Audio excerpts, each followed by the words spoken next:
नमस्कार दोस्तों, स्वागत है फिर से एक नई वीडियो में। दोस्तों, जैसा कि आप लोगों को पता होगा, अगर आप हमसे जुड़े हैं, हमारे चैनल को सब्सक्राइब किए हैं, तो बिल्कुल आपको पता होगा कि जो है हमारा यूपी ट्रिपल एस सी पेट का मॉडल पेपर हम करा रहे हैं दोस्तों, जो कि यूथ कंपटीशन का है। दोस्तों, यह प्रैक्टिस सेट, जिसमें से हमने 2 प्रैक्टिस सेट सॉल्व करा दिए हैं। अब आज का जो प्रैक्टिस सेट नंबर तीसरा है। ठीक दोस्तों, आज का प्रैक्टिस सेट नंबर तीसरा। इससे पहले का अगर आप वीडियो नहीं देखे हैं तो डिस्क्रिप्शन में आपको लिंक मिल जाएगा, वहां से जाकर देख सकते हैं। साथ ही साथ बात करें दोस्तों, तो हमने RWA का प्रैक्टिस सेट सॉल्व करा दिया है। उसका प्लेलिस्ट आपको डिस्क्रिप्शन में लिंक मिल जाएगा, आप वहां से जाके RWA का प्रैक्टिस सेट देख सकते हैं दोस्तों। ये स्पेशल पेट के लिए है। बात करें अगर यूथ कंपटीशन का जो प्रैक्टिस सेट आप डाउनलोड करना चाहते हैं PDF, तो डिस्क्रिप्शन में आपको टेलीग्राम चैनल का लिंक दिया गया है, आप वहां से जाके PDF को भी डाउनलोड कर सकते हैं। साथ ही साथ और भी सब्जेक्ट का PDF डाउनलोड कर सकते हैं टेलीग्राम चैनल से। ठीक दोस्तों, तो चलिए आज का हम प्रश्न शुरू करते हैं प्रैक्टिस सेट नंबर तीसरे से। तो आज इस प्रैक्टिस सेट का पहला प्रश्न पूछा जा रहा है दोस्तों कि जहांगीर द्वारा किस कंपनी को सूरत में कारखाना लगाने को अधिकृत किया गया था। जहांगीर जो है किस कंपनी को अनुमति दिया था कि सूरत में कारखाना खोल सकती है। ऑप्शन आपके सामने है, फ्रांसीसी ईस्ट इंडिया कंपनी, या फिर United East India company, C option है पुर्तगाली East India company, D option है इंग्लिश ईस्ट इंडिया कंपनी। तो जहांगीर दोस्तों, जहांगीर जो है 1613 ईस्वी में ईस्ट इंडिया कंपनी को अनुमति देता है कि आप वह सूरत में जो है कारखाना खोल सकते हैं। तो 1613 ईस्वी में किसको जहांगीर अनुमति दिया था? ईस्ट इंडिया कंपनी को। और ईस्ट इंडिया कंपनी ने अपनी स्थापना कब की थी सूरत में? तो यह 31 दिसंबर, दोस्तों लिख रहे हैं 31 दिसंबर जो है 31 दिसंबर 1600 ईस्वी को दोस्तों यह अपनी स्थापना किया था। ईस्ट इंडिया कंपनी जो है 31 दिसंबर 1600 ईस्वी को अपनी पहली कोठी या पहली कारखाना खोला था सूरत में दोस्तों 31 दिसंबर 1600 ईस्वी में। तो आगे बात करते हैं अगले प्रश्न की। इसमें पूछा जा रहा है दोस्तों कि पृथ्वीराज चौहान के विरुद्ध जो है मोहम्मद गौरी के आक्रमण के समय कन्नौज पर निम्नलिखित में से किस वंश का शासन था। पृथ्वीराज चौहान मोहम्मद गौरी के बीच में जब युद्ध हुआ था तो उस समय कन्नौज की गद्दी पर कौन बैठा था दोस्तों, वहां का शासक कौन था? ऑप्शन आपके सामने है, चंदेल के शासक थे, या प्रतिहार के, पाल के, या गढ़वाल के थे। तो इसका सही आंसर जो होगा दोस्तों, जब मोहम्मद गौरी और पृथ्वीराज चौहान के बीच में युद्ध होता है तो वहाँ के शासक जो थे, तो उस समय कन्नौज के शासक था गढ़वाल, जिसका नाम था जयचंद। कौन थे? जयचंद गढ़वाल का शासक था दोस्तों। और बात प्रश्न पूछा जा रहा है दोस्तों कि गुप्त स्वर्ण मुद्रा को कहा जाता था। गुप्त काल में स्वर्ण मुद्रा को क्या कहा जाता था? ऑप्शन आपके सामने है, निष्कप कहा जाता था या फिर सुवर्ण कहा जाता था। तो गुप्त काल में जो स्वर्ण मुद्रा थी उसे कहा जाता था दोस्तों दिनार। गुप्त काल में स्वर्ण मुद्रा को दिनार कहा जाता था। ऑप्शन बी हमारा सही होगा। और अगले प्रश्न की बात करते हैं। तो इसमें पूछा जा रहा है दोस्तों कि जैन धर्म में संलेखना से तात्पर्य क्या है। संलेखना किसे कहा जाता था? लेखन पद्धति थी, उपवास द्वारा प्राण त्यागना, या तीर्थकरों की जीवनी थी, या भित्ति चित्र था। तो जैन धर्म में संलेखना जो होता था दोस्तों, उपवास द्वारा प्राण त्यागना, संलेखना कहा जाता था उपवास द्वारा प्राण त्यागना। और दोस्तों बात करते हैं तो एक शासक था चंद्रगुप्त मौर्य। कौन था? चंद्रगुप्त मौर्य दोस्तों। चंद्रगुप्त मौर्य जो था यह दोस्तों कर्नाटक के श्रवण बेलगोला में दोस्तों यह अपना जो प्राण त्यागा था संलेखना विधि से ही त्यागा था। अगर पूछा जाए कौन सा शासक था जो संलेखना विधि से अपने प्राण को त्यागा था, तो ऑप्शन कौन सा होगा हमारा? चंद्रगुप्त मौर्य था। कौन था? चंद्रगुप्त मौर्य दोस्तों कर्नाटक के श्रवण बेलगोला में अपना संलेखना विधि से प्राण को त्याग दिया था। कौन था? चंद्रगुप्त मौर्य था। संलेखना से तात्पर्य क्या है? तो उपवास द्वारा प्राण त्यागना होता है। अगले प्रश्न की बात करते हैं। तो इसमें पूछा जा रहा है कि 5वां नंबर का प्रश्न है, इसमें कहा जा रहा है दोस्तों कि भारतीय पुरातत्व का जनक किसे कहा जाता है।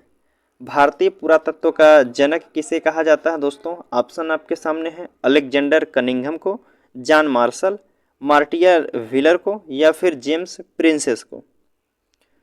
तो दोस्तों भारतीय पुरातत्व का जनक जो कहा जाता है अलेक्जेंडर कनिंघम को कहा जाता है। किसको? अलेक्जेंडर कनिंघम को। तो ऑप्शन ए हमारा सही होगा। अगले प्रश्न की बात करते हैं तो इसमें पूछा जा रहा है कि 1833 के चार्टर एक्ट के कुछ प्रावधान थे, नीचे दिए गए हैं, कूट के आधार पर सही उत्तर चुनिए। तो 1833 के चार्टर एक्ट में कौन से प्रावधान दिए गए थे और उसको सही जो है उसको हमको चुनना है। तो चलिए देखते हैं। पहले ऑप्शन में कह रहा है दोस्तों कि इसमें जो है कंपनी के व्यापारिक एकाधिकार को समाप्त कर दिया गया था। जी बिल्कुल बात सही कही गई, एकाधिकार को समाप्त कर दिया गया था 1833 के चार्टर एक्ट में। फिर बात कह रहा है कि इनमें गवर्नर जनरल की परिषद में एक विधि सदस्य शामिल था। बिल्कुल यह भी बात सही है। सी ऑप्शन कह रहा है दोस्तों कि इसमें जो है प्रेसिडेंसियों के कानून बनाने के अधिकार को वापस ले लिया गया था। बिल्कुल प्रेसिडेंसियों जो कानून बनाते थे उनके अधिकार को छीन लिया गया था। ठीक है, ऑप्शन 3 भी हमारा सही है। चौथा ऑप्शन है कि इसने जो है फोर्ट विलियम के गवर्नर जनरल का नाम बदलकर भारत का गवर्नर जनरल कर दिया था। यह भी बात सही है, भारत का गवर्नर जनरल कह दिया था। तो हमको लगभग जितनी बातें पढ़े हैं तो बिल्कुल सही बताई गई है। पहला, दूसरा, तीसरा, चौथा, चारों बातें सही कही गई हैं। अब किस ऑप्शन में चारों बातें सही दिया गया है? तो ऑप्शन डी में हमारा दिया गया कि उपयुक्त बातें जो कही गई हैं सही हैं सब 1833 के चार्टर एक्ट के तहत। तो कौन सा होगा हमारा? ऑप्शन डी सही हो जाएगा कि सभी बातें जो हैं सही कही गई हैं। और अगला प्रश्न पूछा जा रहा है, 7वां प्रश्न कह रहा है दोस्तों कि द्वितीय गोलमेज सम्मेलन में जो कि 1931 में हुआ था, द्वितीय गोलमेज सम्मेलन, कह रहा है कि इसमें कांग्रेस के प्रतिनिधि के रूप में भाग लेने वाले नेता कौन थे। कांग्रेस की तरफ से भाग लेने वाले द्वितीय गोलमेज सम्मेलन में कौन भाग लिए थे दोस्तों? तो द्वितीय गोलमेज सम्मेलन में भाग लिए थे कांग्रेस की तरफ से तो कौन थे? महात्मा गांधी थे। कौन थे? गांधी जी जो हैं आपके जो है द्वितीय गोलमेज सम्मेलन में भाग लिए थे। बाकी तीनों में अगर बात पूछा जाए, प्रश्न पूछ लिया जाए कि तीनों गोलमेज सम्मेलन में कौन व्यक्ति भाग लिए थे, जो कि 1930 में हुआ था, 1931, 1932, तीनों गोलमेज सम्मेलन में भाग लेने वाले व्यक्ति कौन है दोस्तों? तो डॉक्टर वी.आर. अम्बेडकर हैं, बी.आर. अम्बेडकर, और उनके साथ एक व्यक्ति थे तेज बहादुर सप्रू थे। कौन थे? तेज बहादुर सप्रू। ये दोनों व्यक्ति जो हैं तीनों गोलमेज सम्मेलन में भाग लिए थे। लेकिन हमसे पूछा गया है, किसमें पूछा जा रहा है कि द्वितीय गोलमेज सम्मेलन में जो है, इसमें कह रहा दोस्तों कि द्वितीय गोलमेज सम्मेलन में कांग्रेस की तरफ से कौन भाग लिए थे दोस्तों? 1931 में द्वितीय गोलमेज सम्मेलन होता है, कांग्रेस की तरफ से कौन भाग लिए थे? महात्मा गांधी जी थे। और तीनों गोलमेज सम्मेलन में भाग लेने वाले थे डॉक्टर बी.आर. अम्बेडकर, तेज बहादुर सप्रू थे। आगे बात करते हैं अगले प्रश्न की। इसमें पूछा जा रहा है 8वां प्रश्न है कि अखिल भारतीय राजनीति में गांधी का पहला साहसिक कदम कहाँ से था? जो अखिल भारतीय राजनीति में गांधी का पहला साहसिक कदम था दोस्तों, कहाँ? असहयोग आंदोलन में, रॉलेट सत्याग्रह में, या फिर चंपारण आंदोलन में, या फिर दांडी यात्रा में। तो पहला सत्याग्रह या आंदोलन कौन किए थे? महात्मा गांधी का जो पहला सत्याग्रह या आंदोलन था इनमें से कौन सा था दोस्तों? तो महात्मा गांधी द्वारा जो है चंपारण सत्याग्रह जो है इनका पहला सत्याग्रह था। चंपारण जो आंदोलन किए थे पहला आंदोलन था इनका, जो कि 1900 कब किए थे? 1917 में किए थे दोस्तों। 1917 में चंपारण सत्याग्रह कब हुआ था दोस्तों? यह 1917 में हुआ था। अब बात करें महात्मा गांधी के साथ कौन व्यक्ति गए थे और चंपारण सत्याग्रह में, तो इनके साथ थे 2 व्यक्ति और थे इनके साथ में। कौन कौन से थे? एक थे राजेंद्र प्रसाद थे, राजेंद्र प्रसाद, और इनके साथ थे अनुग्रह सिन्हा भी थे। राजेंद्र प्रसाद, अनुग्रह सिन्हा और महात्मा गांधी, 3 व्यक्ति जो हैं चंपारण सत्याग्रह में, जो कि महात्मा गांधी का पहला सत्याग्रह था दोस्तों, उसमें जो आंदोलन में गए थे 1917 में महात्मा गांधी। और इसमें 3 कठिया पद्धति को, जो 3/20 भाग नील बोया जाता था, इसको समाप्त किए थे महात्मा गांधी जी। क्या था? अब महात्मा गांधी से कितने क्वेश्चन हो गए, तो बताइए कि जो है राजनीतिक दल में महात्मा गांधी का पहला साहसिक कदम कौन था? चंपारण आंदोलन। चंपारण आंदोलन था। फिर उसके बाद चंपारण आंदोलन में महात्मा गांधी के साथ कौन कौन व्यक्ति गए थे? राजेंद्र प्रसाद, और कौन थे? एक अनुग्रह सिन्हा भी थे। चंपारण सत्याग्रह कब हुआ था? 1917 में हुआ था। चंपारण सत्याग्रह किसके लिए किया गया था? 3 कठिया पद्धति को समाप्त करने के लिए। ठीक, तो हमसे लेकिन पूछा गया था कि महात्मा गांधी का पहला साहसिक कदम कौन सा था? तो चंपारण आंदोलन, ऑप्शन सी हमारा सही होगा। अगले प्रश्न की बात करते हैं, तो 9वां नंबर का प्रश्न पूछा जा रहा है इनमें से। कह रहा है कि बंगाल का विभाजन करने वाला गवर्नर जनरल कौन था? बंगाल का विभाजन करने वाला गवर्नर जनरल कौन था दोस्तों? कर्जन था, कैनिंग था, मिंटो था, या फिर मेयो था? तो बंगाल का विभाजन करने वाला जो गवर्नर जनरल था दोस्तों, यह आपका कर्जन था। बंगाल का विभाजन करने वाला जो था, कर्जन था। अगर याद करने के लिए बताएं, पूछा जाए दोस्तों, बंगाल विभाजन करने, जो बंगाल विभाजन करने वाला कर्जन, करने वाला कर्जन, बिल्कुल याद हो रहा दोस्तों, बिल्कुल। बंगाल विभाजन करने वाला कौन है? कर्जन है। कब किया था बंगाल विभाजन? तो यह 1905 में जो है बंगाल विभाजन किया था। 1905 में कर्जन द्वारा जो है बंगाल विभाजन कर दिया गया था। ठीक, आगे बात करते हैं। अगला प्रश्न 10वां प्रश्न पूछा जा रहा है इसमें कि 1857 में किसने इलाहाबाद को आपातकालीन मुख्यालय बनाया था? आपातकालीन मुख्यालय कौन बनाया था 1857 के विद्रोह के बाद? Lord Canning, Lord Cornwallis, Lord Wellesley, या फिर लॉर्ड विलियम बेंटिंक था?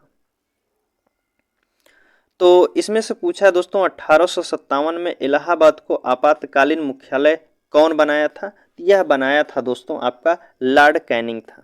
ऑप्शन ए हमारा होगा, लॉर्ड कैनिंग जो है 1857 में विद्रोह के बाद अपनी जो मुख्यालय बनाता है इलाहाबाद को बनाता है। ऑप्शन जो होगा हमारा ऑप्शन ए सही होगा। और बात करें इलाहाबाद का जो नेतृत्व कर रहे थे 1857 की क्रांति में, इलाहाबाद से नेतृत्व कौन कर रहे थे? तो यहाँ से लियाकत अली खान थे। कौन थे? लियाकत अली खान थे दोस्तों, यहाँ इलाहाबाद से नेतृत्व कर रहे थे। कौन थे? लियाकत अली। और इलाहाबाद को आपातकालीन मुख्यालय कौन बनाया था? लॉर्ड कैनिंग बनाया था। अगले प्रश्न की बात करते हैं, तो इसमें पूछा जा रहा है, कह रहा कि उच्चतम लवणता पाई जाती है। उच्चतम लवणता कहाँ पाई जाती है? ऑप्शन आपके सामने है, मृत सागर में, लाल सागर में, महान साल्ट झील संयुक्त राज्य अमेरिका में, या फिर वान झील टर्की में? तो संयुक्त लवणता जो पाई जाती है दोस्तों, यह आपकी पाई जाती है वान झील टर्की में। संयुक्त लवणता जो पाई जाती है वान झील टर्की में पाई जाएगी। और अगर यही पूछ लिया जाए दोस्तों कि उच्चतम लवणता जो है किस सागर में पाई जाती है, सबसे अधिक उच्चतम लवणता जो है किस सागर में पाई जाती है, तो यह आपका मृत सागर में जो है आंसर होगा। मृत सागर में सबसे ज़्यादा लवणता पाई जाती है, लेकिन हमसे पूछा है उच्चतम लवणता पाई जाती है कहाँ? वान झील में। और वही सागर की बात किया जाए तो मृत सागर में होगा। अगले प्रश्न की बात करते हैं, तो हमारा आंसर इसमें क्या होगा? ऑप्शन डी हमारा सही होगा। अगला प्रश्न पूछा जा रहा है कि निम्नलिखित, इसमें से कह रहा है कि निम्नलिखित में से कौन सा कथन सही नहीं है? इसमें पूछा जाएगा कौन सा कथन सही नहीं है कि जलवाष्प निचले वायुमंडल की अति परिवर्तीय गैस है। जी बिल्कुल सही बात है। कह रहा कि अधिकतम जो है तापमान की मेखला विषुवत रेखा के सहारे पाई जाती है, यह बात गलत है दोस्तों। अधिकतम तापमान की जो मेखला विषुवत रेखा के सहारे नहीं पाई जाती है, तो ऑप्शन हमारा बी गलत है।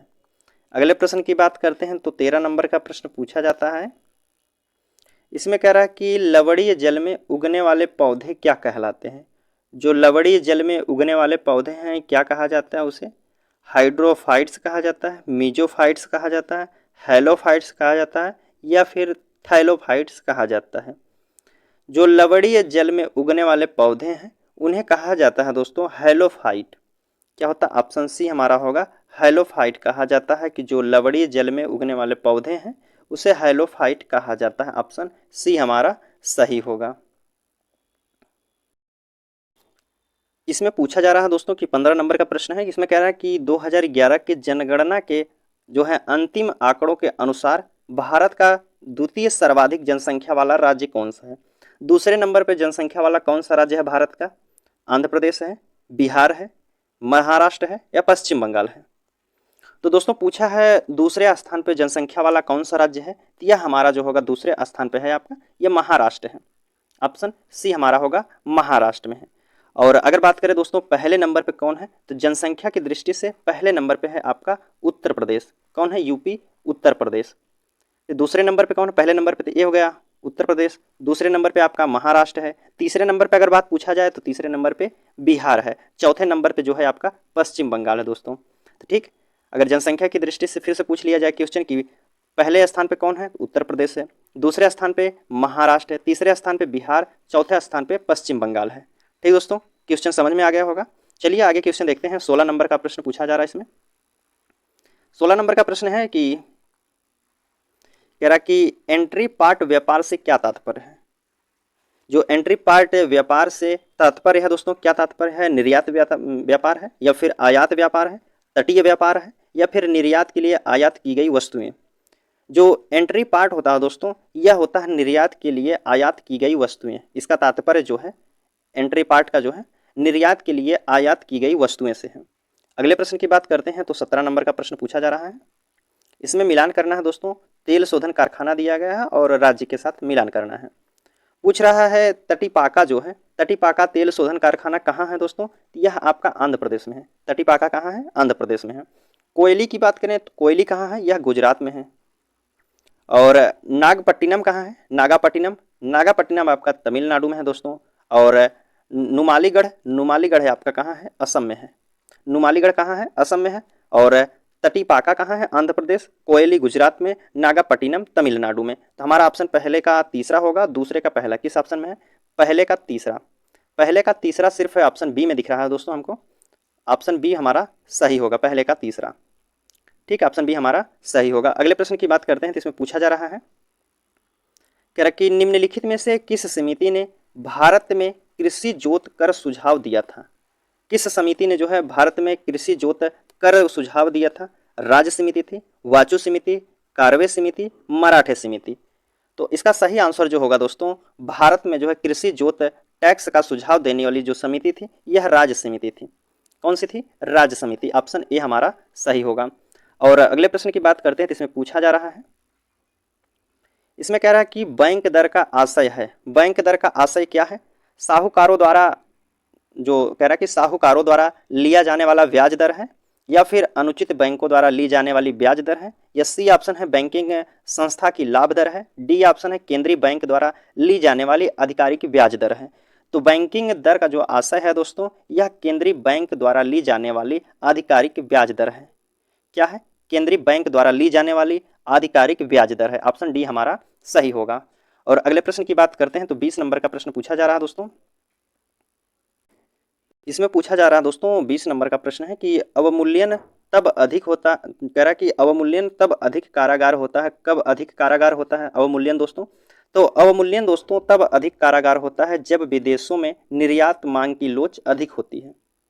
क्या आंसर होगा? ऑप्शन ए हमारा सही होगा कि अवमूल्यन तब अधिक कारागार होता है कि जब विदेशों में निर्यात मांग की लोच अधिक होती है। तो ऑप्शन ए हमारा सही होगा। अगले प्रश्न की बात करते हैं। 21 नंबर का प्रश्न है।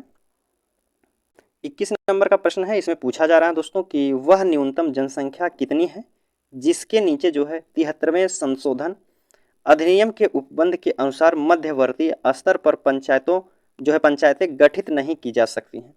क्वेश्चन है, फिर से सुनिएगा दोस्तों कि वह न्यूनतम जनसंख्या कितनी है जिसके नीचे जो है अधिनियम के उपबंध के अनुसार मध्यवर्ती स्तर पर पंचायतें गठित नहीं की जा सकती हैं।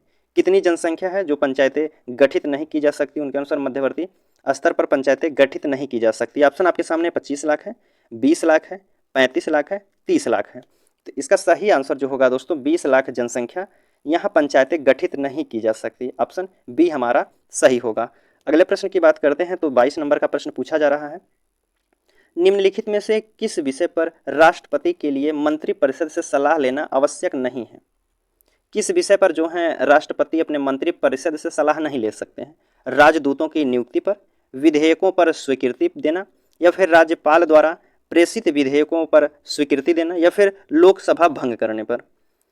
तो इसका सही आंसर जो होगा दोस्तों, राष्ट्रपति जो है विधेयकों पर स्वीकृति देने के लिए अपने मंत्रिमंडल से अनुमति नहीं लेते हैं। ठीक, जो है सलाह नहीं लेते हैं। राष्ट्रपति अपने जो है विधेयकों पर स्वीकृति देने के लिए मंत्रिपरिषद से सलाह नहीं लेते हैं। ऑप्शन बी हमारा सही होगा। अगले प्रश्न की बात करते हैं। इसमें पूछा जा रहा है दोस्तों कि निम्नलिखित में से कौन भारत के संविधान द्वारा 6 मूल अधिकारों में से नहीं आता है? जो 6 मूल अधिकारों में से कौन सा नहीं आता है? इन ऑप्शनों में से समानता का अधिकार नहीं आता है, विरोध का अधिकार, शोषण के विरुद्ध अधिकार, या धर्म की स्वतंत्रता का अधिकार।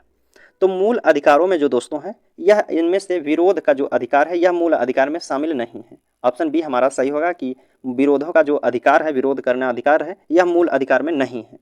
और यहीं बात करें अगर दोस्तों मूल अधिकार के बारे में, तो मूल अधिकार की किस भाग में चर्चा की गई है? तो भाग 3 में चर्चा की गई है। और वहीं बात करें तो किस अनुच्छेद से किस अनुच्छेद तक है?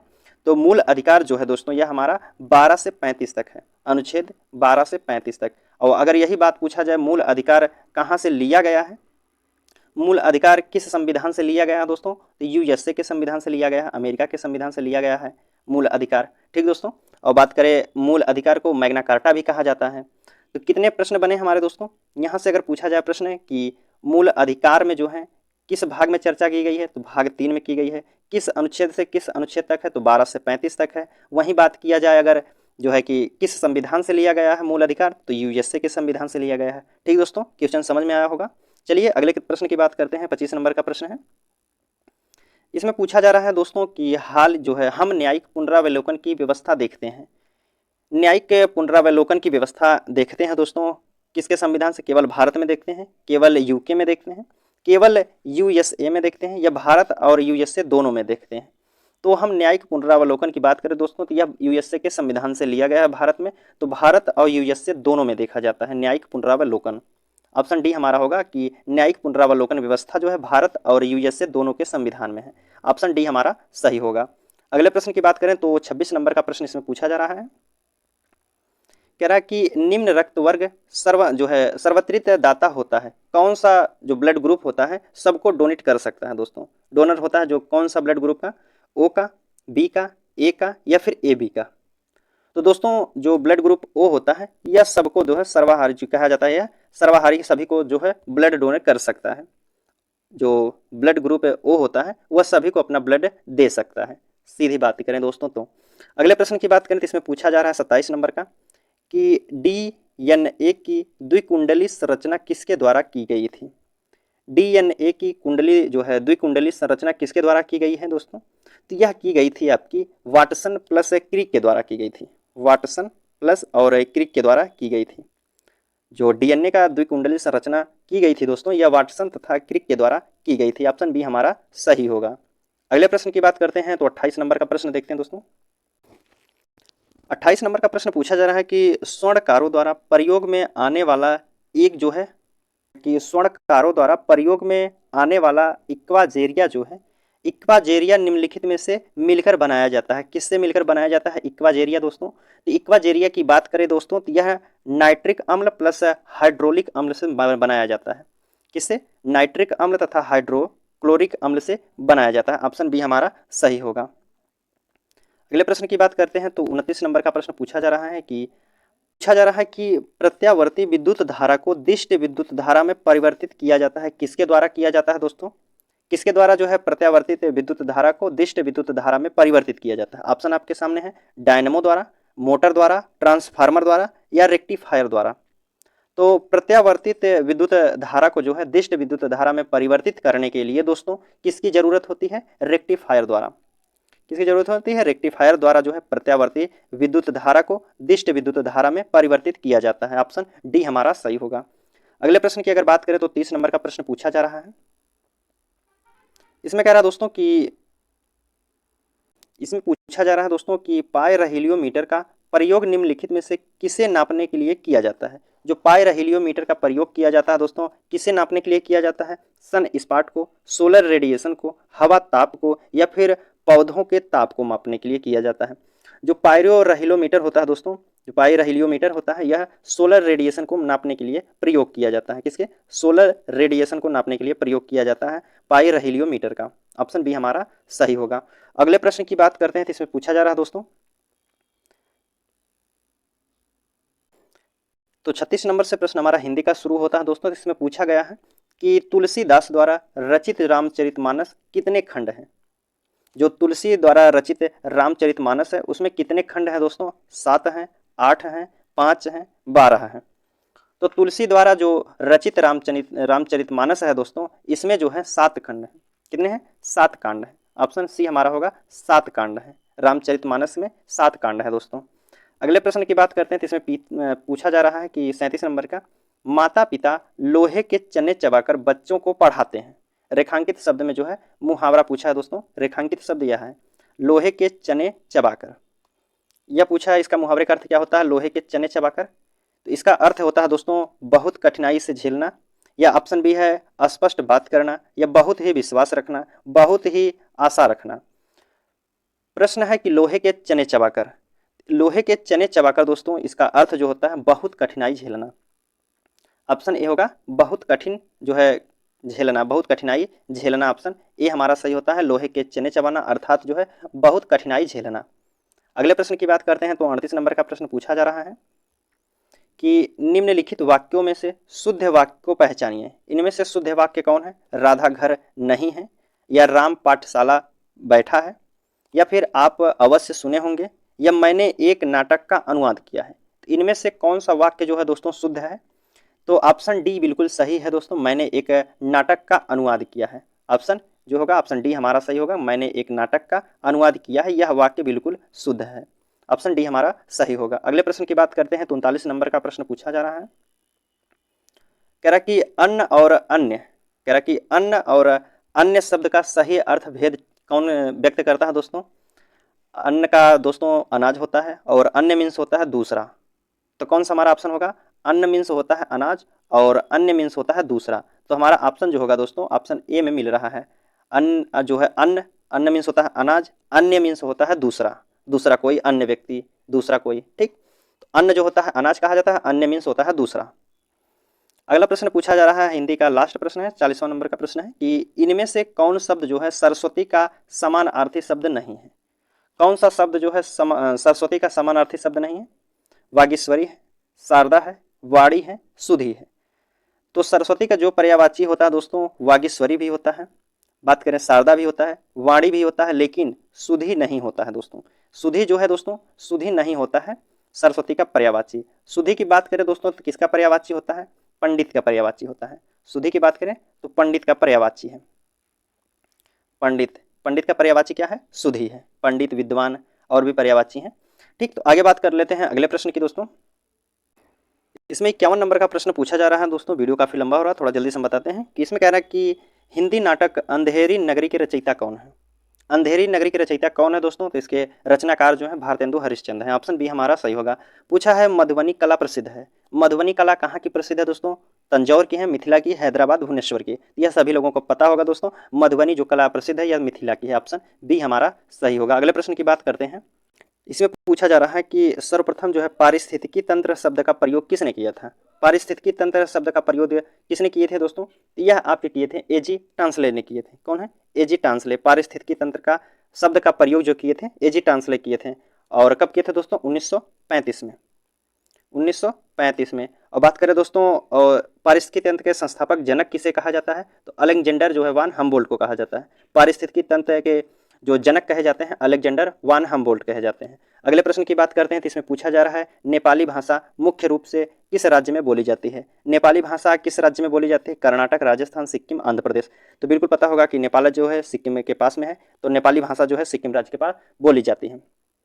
अगला प्रश्न पूछा जा रहा है 55-56 नंबर का प्रश्न है कि निम्नलिखित में से सर्वाधिक सीमाओं वाला देश कौन सा है? किस देश की सीमा जो है सर्वाधिक देशों के साथ लगती है? चीन की, ब्राजील की, कनाडा, भारत की। तो सबसे अधिक सीमा जो साझा करता है दोस्तों चीन जो है, इसकी सीमा जो है टोटल 13 देशों के साथ लगती है। कितने?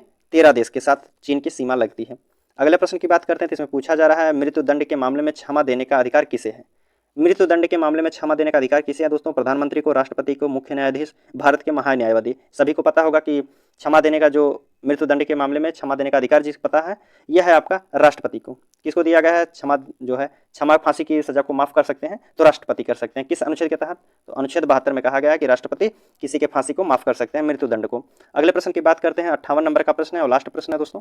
पूछा जा रहा है कि मथुरा कला, एक मिनट, इसमें पूछा जा रहा है कि मथुरा कला स्कूल कब अपने शिखर पर पहुंचा? मथुरा कला स्कूल कब अपने शिखर पर पहुंचा दोस्तों? वैदिक काल में, मौर्य काल में, मुगल काल में, कुषाण काल में। मथुरा कला स्कूल अपने शिखर कब पहुंचा? क्वेश्चन को समझ में नहीं आ रहा दोस्तों, चलिए इसको छोड़ देते हैं। मिलते हैं आपसे अगले वीडियो में दोस्तों, तब तक के लिए धन्यवाद।